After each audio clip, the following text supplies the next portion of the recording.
Hello Dragon Wisps, welcome to today's video. Today I'm going to be restarting the skills section of the 3.5 edition Dungeons & Dragons tutorials. I'm going to break them down into smaller sections, only cover a few skills per video, plus this way I can go into a little bit more detail while still keeping them a little bit shorter videos for your viewing pleasure. So, the first thing I'm going to go over before I get into the actual skills themselves, make sure that's okay. What skills are, how to use them. Alright, so the first thing to know is that every skill is either a class skill or a cross-class skill. What this means is that your class is naturally able to use this skill. Class skills you can use at you can put more ranks into, which we'll go over in a moment as well. So that naturally they'll be higher when you're making your skill checks than a cross-class skill.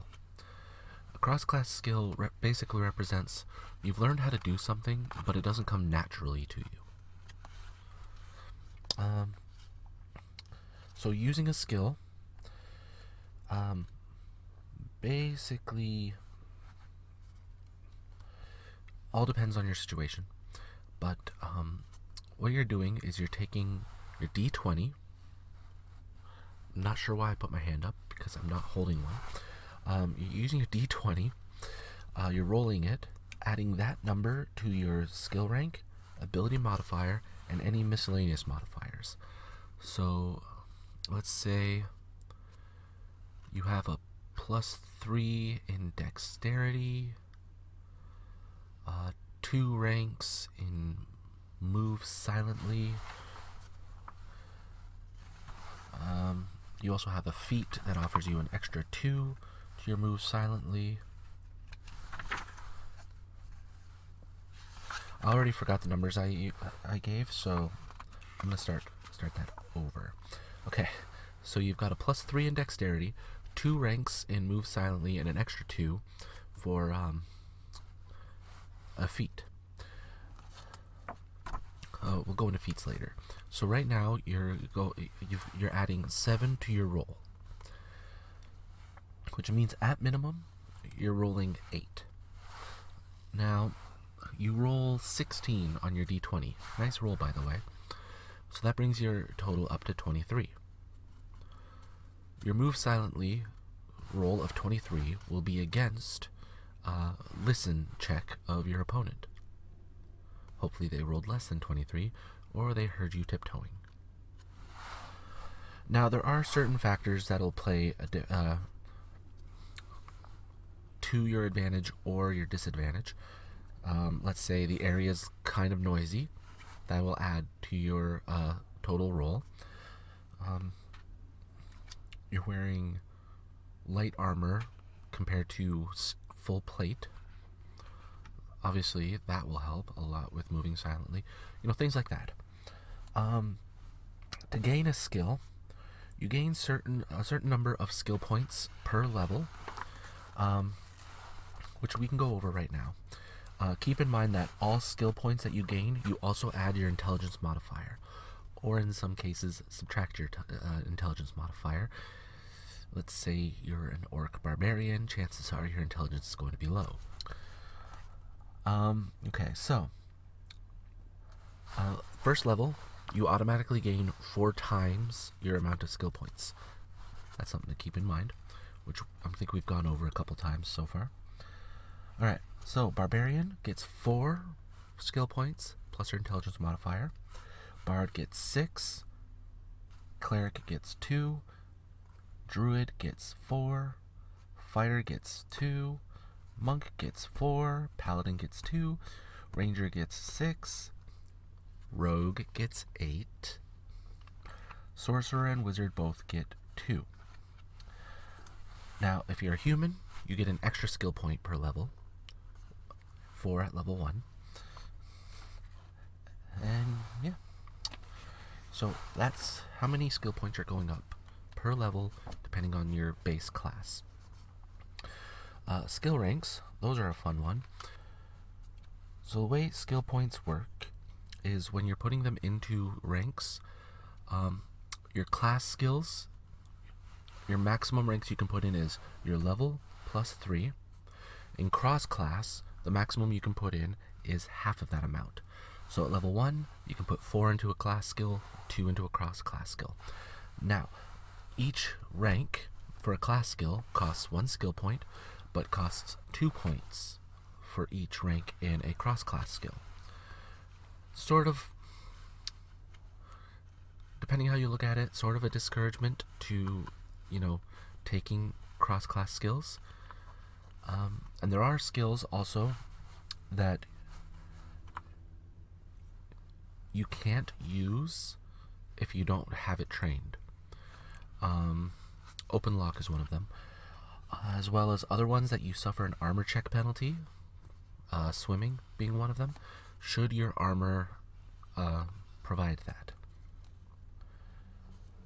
Now obviously your ability modifier, as I mentioned with the rolls, will also play a factor, as well as feats. There are some racial bonuses that give you miscellaneous modifiers, feats, magic effects on equipment, situations, etc., etc. Okay, so we've gone over that.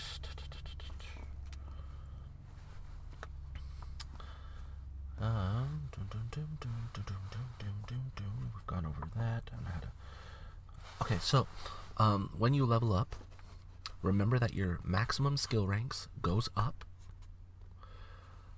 for your class skills every level, and then every other level for your cross-class skills, because no one's walking around with a 2.5 in hide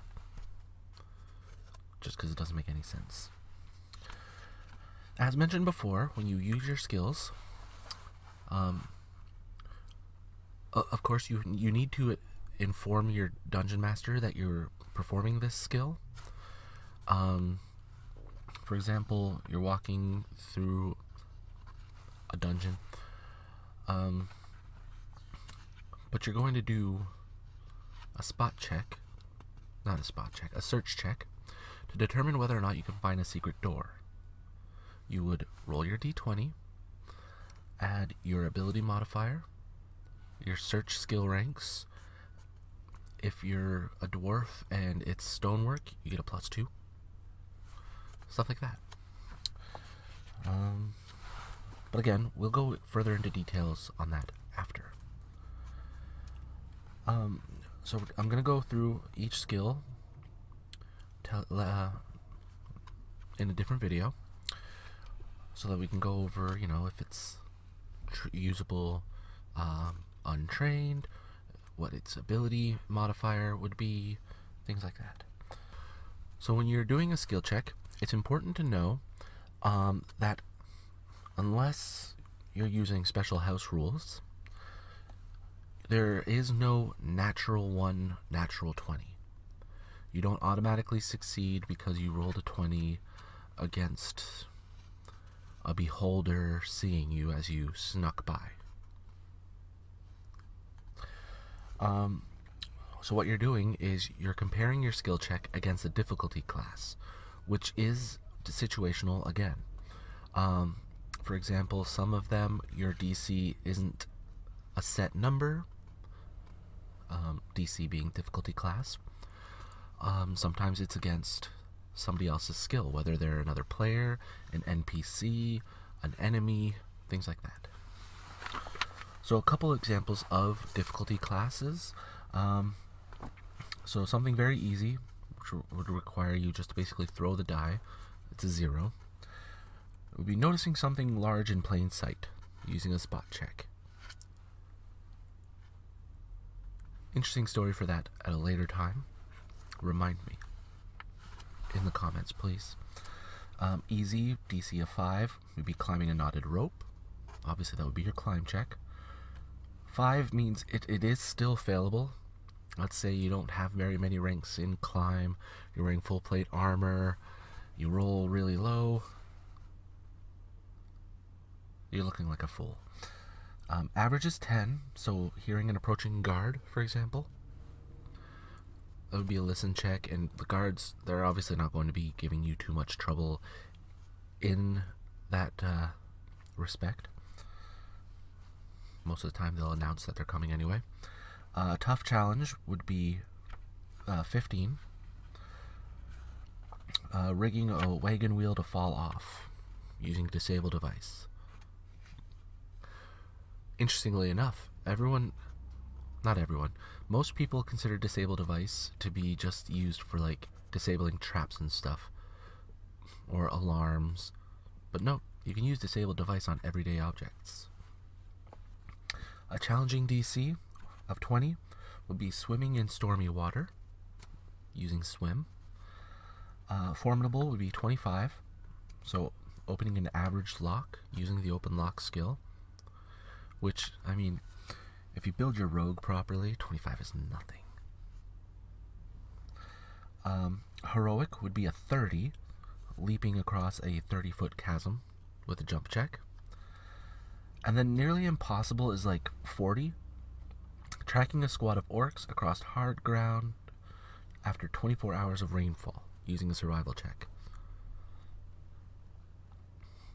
Usually, if your DM tells you that your DC is nearly impossible,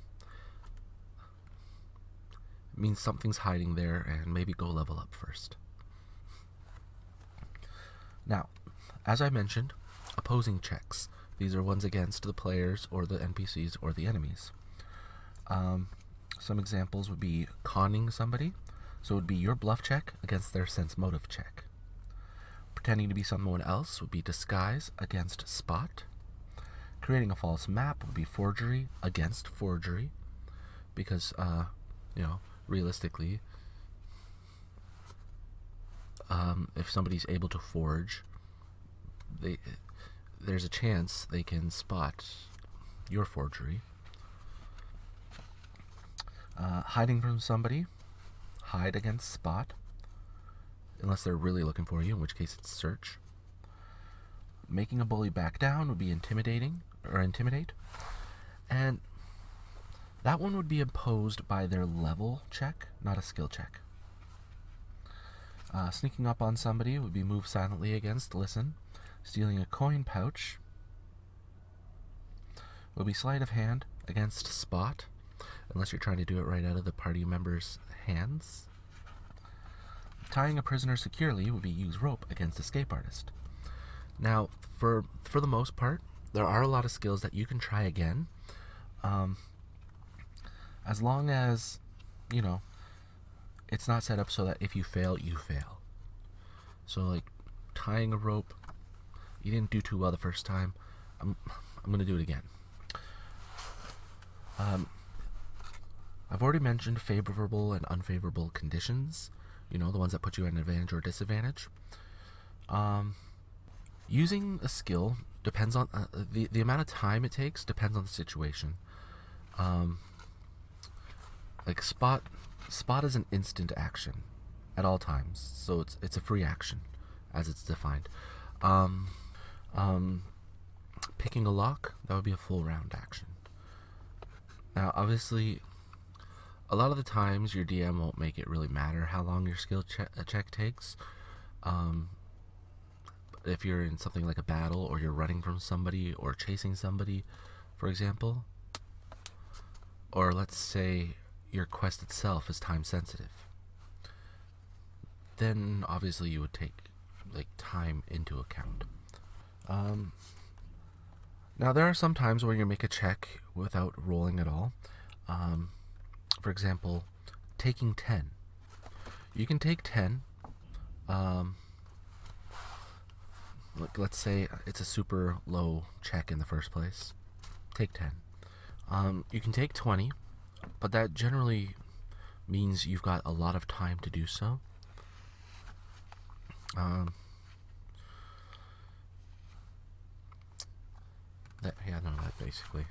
that basically explains that part. And then there's ability checks and caster level checks. These don't the take 10 and take 20 don't apply to caster level.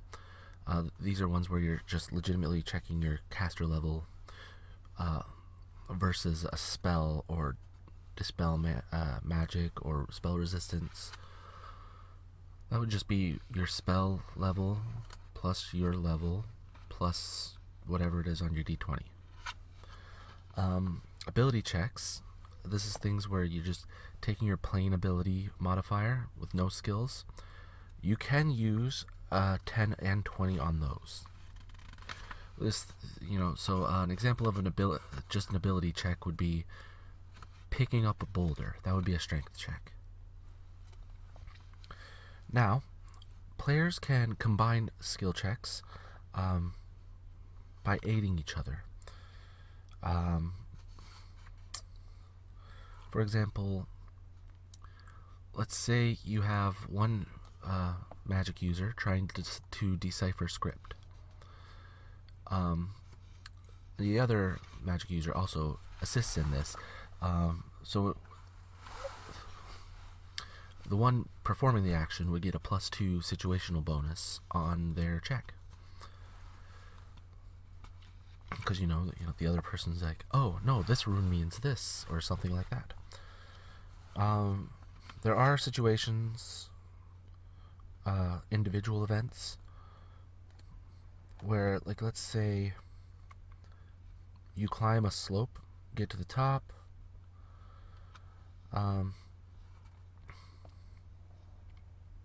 everybody needs to make that check.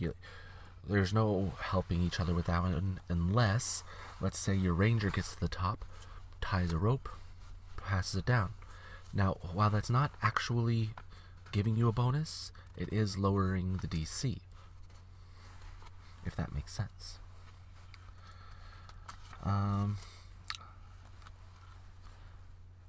Alright, so I'm just going to go over skill synergies now, and then that's going to be it for this video. So, and ability checks, actually. I'm going to do ability checks first. So I'll give you an example for each of the different ability scores, well, modifiers in this case. So strength would be breaking open a jammed or locked door. Dexterity would be threading a needle. Constitution would be holding your breath. Intelligence would be navigating a maze. Wisdom would be recognizing a stranger that you've seen before. So that one's basically like searching your memory. A lot of DMs will use that too if information has come up in a game and as the player you just don't exactly remember, but your character would remember possibly, so you would make a wisdom check. And charisma would be having yourself singled out in a crowd, or hitting on the barmaid.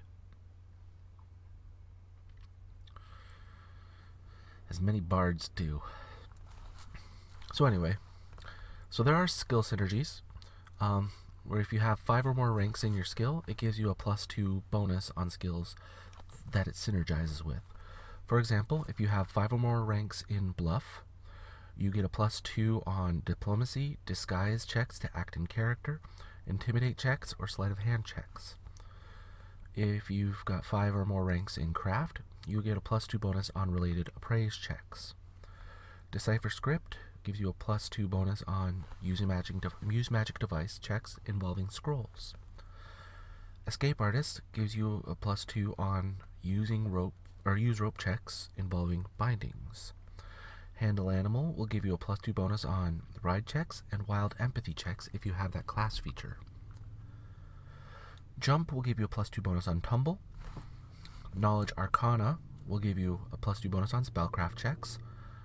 Knowledge architecture and engineering gives you a +2 bonus on search checks involving secret doors and similar compartments. Knowledge dungeoneering gives you a +2 bonus on survival checks when underground. Geography gives you a survival check to keep from getting lost or to avoid hazards. History gives you a +2 on bardic knowledge checks. Local gives you a +2 on gather information. Nature gives you a +2 on survival checks in above ground natural environments. Nobility and royalty gives you a +2 on diplomacy checks. Religion gives you a +2 on checks to turn or rebuke undead. And the planes gives you a +2 on survival checks when on other planes. That's all the knowledges. So now we move on to search. To give you a +2 on survival checks when following tracks. Sense motive gives you a +2 on diplomacy.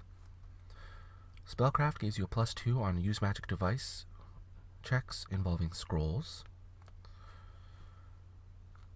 As far as I know of, these do stack, so if you've got Spellcraft and Decipher Script, that's a +4. Survival gives you a bonus on Knowledge Nature checks. Tumble gives you a bonus on Balance and Jump checks. Use Magic Device gives you a bonus on Spellcraft checks to decipher spells and scrolls. And Use Rope gives you a bonus on Climb checks and Escape Artist checks involving ropes. Now, your DM also has the ability to limit your synergies and or add synergies.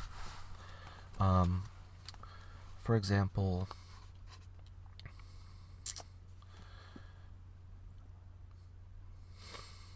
what example would I use?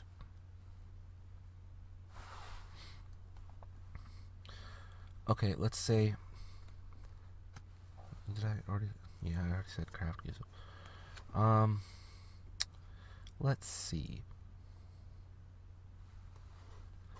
So if I were to, okay, so move silently and hide. Generally, the two would be their own checks, but given the situation, I could say, if you got 5 ranks in move silently, you can have a bonus to your hide checks depending on the situation. Alright, so that sort of thing. Or I might say, no, you don't get a bonus on your appraise check because you're crafting woodworking. Or something like that. Anyway, that covers the first remake video of the skills tutorials for Dungeons & Dragons 3.5 edition. I hope you enjoyed it. Hope to see you next time. And right about now, you should be getting the usual subscribe button up here, latest video on the channel over here, video recommended for you by YouTube over here, and over here will be a playlist of the Dungeons & Dragons tutorials in case you want to get caught up on something. So, thank you for joining me. I hope to see you next time, and as always, have a peaceful day. Bye.